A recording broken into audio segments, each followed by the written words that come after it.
Welcome to Tuesday Newsday, your #1 resource for the entire week's worth of VR news. Okay, so last time I covered the news, I talked about a bunch of new headsets, but turns out I left out a lot, so I'll be touching base on everything else getting announced in the next few weeks. This is absolutely the craziest month of the year for VR yet, but I also want to talk about this study because I see people throwing kids in VR all the time, and it may be very harmful even long term. So let's just get right into the news. For most of this year, the Oculus Quest 2 and Oculus Rift S have been the two most widely used headsets on Steam, collectively making up 50% of all VR headsets on the platform. Well, congratulations to my Valve Index friends out there, because the Rift S has been dethroned as #2, and the Index is now the second most widely used headset on the platform. Of course, this is more than likely due to the Rift S being discontinued, now being called the Rift F, but still, I find it pretty amazing that a $1,000 headset can even have this much usage, but I suppose it makes sense as it's still one of the best packages for PC VR. I mean, there's a reason why it's still my main headset besides an occasional Pimax day, but that may all change pretty soon here. However, before we rapid fire about all the new headset announcements this month, let's get into this study. So, with virtual reality sort of just recently taking off in the past few years, and consumer level VR really only being available for the past 5 years or so, there's actually surprisingly few long-term studies on the effects VR can have on the brain, body, and psyche. And if you've been in VR much, you'll know that it can massively affect all of those. And there are even fewer comprehensive studies on how VR can affect children in particular. Well, turns out there's actually some very compelling reasons why Oculus and Valve and just about everybody recommends that you shouldn't use a VR headset until you're at least 13 years of age. VR may actually seriously impact coordination and development of the central nervous system of young children. Let's take a full dive into the study recently posted on Neuroscience News, but I do want to say, this is not me trying to fearmonger VR at all. In fact, I spend probably way too much time in VR, and it's pretty much my goal in life right now to show VR to as many people as possible because I think it's an amazing technology and has literally limitless potential. However, we are in the proverbial wild west of this technology at the moment, and I feel like more people should know about this stuff before you plop your kid or any kid into VR, because it may actually be harmful to them. So into this study, titled, quote, "Virtual reality affects children differently than adults." A conclusion was reached that VR very well could disrupt children's default coordination strategy. As the lead up to the study may sound very familiar. Back in 2016, Jennifer Melbrat was giving a VR demo to a wide variety of people from adults to children. In the demo, you fly using your torso to move through a bunch of obstacles, and it sounds easy enough. But Jennifer realized something. Here's what she said, quote, "Adults had no problem using simple torso movements to fly through the virtual obstacles, but I noticed that children just couldn't do it. That's when Silvestro, a foundational chair in translational engineering, asked me to come into his office," end quote. And that one observation led to a several-year study on 80 children from ages 6 to 10. And what they found was that the torso movement used in the demo is actually a really complex maneuver that requires your sensory organs, ear balance, and coordination of the torso to head to accomplish. And this is easy for an adult or teenager to accomplish, but children simply haven't built that posture control yet, or the ability to maintain balance while decoupling the head-torso system. It's very easy for us to walk in one direction and have our head a completely different direction, but children naturally take a rigid approach from the time they can walk to about 8 to 10 years old. Ironically though, when in VR, in this demo, adults actually take on the rigid approach while children tend to flip back to a decoupled approach, at least regarding the relationship between the torso and head, which their bodies simply haven't been built for yet. They don't have proper control over it to have that decoupled approach. And this is a pretty rare and odd occurrence. These kids physically could not accomplish the tasks in testing that were set up for older subjects. When asked to align their torso with a vertical line, the youngest of children consistently overestimate their movements and attempt to compensate the difference by moving their head. So this was the conclusion of the study. Quote, "The results show that immersive VR can disrupt the children's default coordination strategy, re-weighting the various sensory inputs, vision, proprioception, and vestibular inputs in favor of vision. The scientists also found that the head-trunk coordination is not fully mature yet at 10 years, instead of the previously assumed assumed maturity at age 8, end quote. And Melbrat warns that we should be aware that immersive VR can be disruptive towards a child's central nervous system and coordination growth. It can literally flip around a children's natural movement to a point where it can affect them further down the line as they develop, if they're in long enough, as in probably excessive amounts of hours. It may be funny because children act goofy and are all awestruck in VR, but if you noticed, when a kid gets into VR, they are especially clumsy. And we now know it's because they actually don't have the coordination or sensory connections or rigid controls to orient themselves at all. And like I said, it could be harmful short-term and long-term. If there's one thing I would throw in is I just stick with the manufacturer's recommended, which is usually 13 years old. Just make sure you're aware the next time someone throws a VR headset on a 6-year-old. It may look funny, but it's not all that funny. And it's almost time to blast through all of this new hardware, but first, it's time for a meme break! You know, watching an uncoordinated child in VR can be funny, but adults can be just as stupid looking.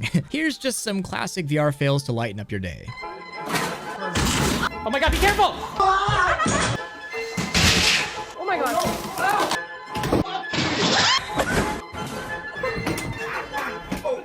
And now, back to the news. First up, I want to talk about all of these HTC Vive teasers. For the past month, HTC has been slowly giving more information about a new product to be announced in just a few days on October 14th. So far, the marketing images have all been pretty chill, and almost would lead you to believe that HTC is about to announce a Vive Cup or something. Maybe it would be good for some VR-tracked espresso. But I think we all know HTC likely isn't announcing just a cup. In all of these pictures, the head is purposely cropped out, which would point to this being a new headset. Lots of speculation and rumors have been flowing, and well, pun intended, because the consistent marketing for this device is go with the flow. Again, with pictures of people meditating or chilling eating popcorn, and all rumors point to this device being some sort of meditation/relaxation tool, or maybe even a work tool with an emphasis on being an extremely tiny device, hence the cup. I can't really say much more than that, other than state the announcements and rumors that are already public. But I will be covering this in just a few days, so hold tight for that. Just don't expect this to be some quest killer. I'm seeing that rumor run around. Trust me, you can get hyped, just false hype is damaging for everyone. Another headset that I've been eagerly anticipating for a long time finally has launched its Kickstarter. This is the Lynx R1, and I've talked about it many times, including how the creators of Lynx did whatever they could to drop the price of the headset as far as possible so they can sell to consumers, not just businesses. Very specifically stating they want to compete with Facebook in the Quest 2 however they can at whatever cost. I mean, just looking at the shirt they have for sale should tell you where they stand. Well, fortunately, the Kickstarter has been a massive success with over 750 backers raising $527,000, nearly double the campaign's goal. Just some information on the Lynx. It's a true XR headset, meaning it's a fully VR capable headset like you'd expect a VR headset to be, but it also has color RGB pass-through, so you can do things like mixed reality or a form of augmented reality. The headset is rocking a Qualcomm XR2 chipset, so it is totally standalone capable, hand tracking, it is 6DoF, PC VR compatible as well, an SD card slot, a 4 microphone array, and this really interesting prism style lens. Beforehand, the biggest issue I had with the Lynx is that it wasn't shipping with any controllers, but that seems to be fixed now as you can purchase a pair of 6DoF controllers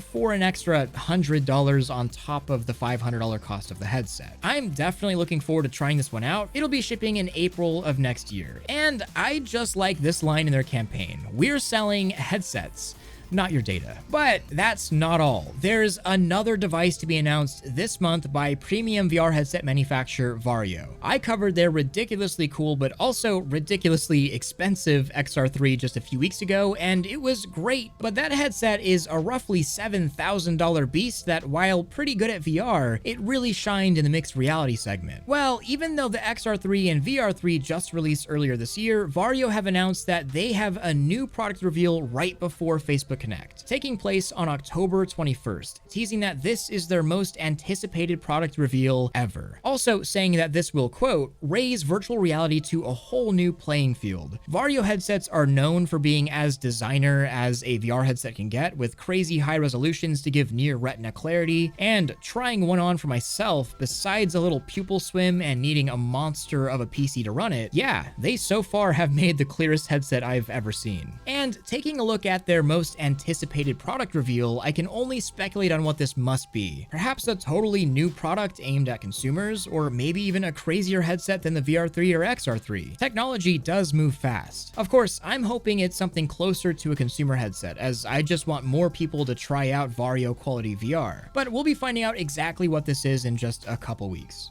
Just don't expect whatever's coming to be cheap. And of course, at the end of this month, we have Facebook Connect, where it's likely a new VR headset from Oculus will be announced. And all leaks and rumors lead to that headset being the Oculus Quest 2 Plus and maybe a Quest Pro announcement. And these may or may not be the actual names, but that's what we've been calling it tentatively. So I'd hold off on any VR purchases until the end of this month at least. Don't let your friends buy a VR headset right now, please, unless it's like $2. There's just so much going on. And in case you want the full rundown on the leaked specs and information from the Quest Plus, I covered it in extreme detail just last Tuesday Newsday, so I'll put that link up top. Expect a new iteration of the Quest for likely a decent price. I also talk all about Valve's next headset and a few others in that one as well, so just check it out. Today is the day I've been waiting for about 2 years, to be honest. One of the original games that really hooked me on VR was Lone Echo back in 2017. And even to this day, it's still maintained a spot as one of my favorite VR games in general. Well, we've been waiting for a sequel and it's been delayed many times, but today, Lone Echo is finally releasing. It is, unfortunately, an Oculus Store exclusive, and that's a pain, I know, but Revive has worked in the past for me on my Index with Lone Echo, and really, the original is just so good and it still holds up. If you've been waiting for some decent VR software to sink your teeth into, here it is. I don't know when the next PC game is really coming out, so this is kind of what we got. And last up, I promise it's worth your time, friend of the channel Joe Hunting, a VR filmmaker, just released a trailer for an upcoming VR movie, all shot within VR as a documentary talking about friendships and relationships in VR chat, and it's called We Met in VR. And really, the project looks so compelling and well put together, I really needed to mention it today. And Joe has started a campaign on Indiegogo to finish the film and bring it into its final form, so I urge you to, at the very least, check out the trailer and send him some of that ThrillSeeker love, at least in the comments. People doing projects like this is kind of what makes VR so special, and this looks to be a very special film. Please also leave your question of the week below. I'll be coming back and answering them next week, I promise. This video is just already getting a little lengthy, and I will be streaming on Twitch after this as well, so stop on by and say hey. Thank you to all of my Patreon supporters, especially my Omegas. I couldn't do any of this without you. Don't forget to like this video if you loved it, subscribe if you want more of this, and hit that freaking bell if you just can't live without it.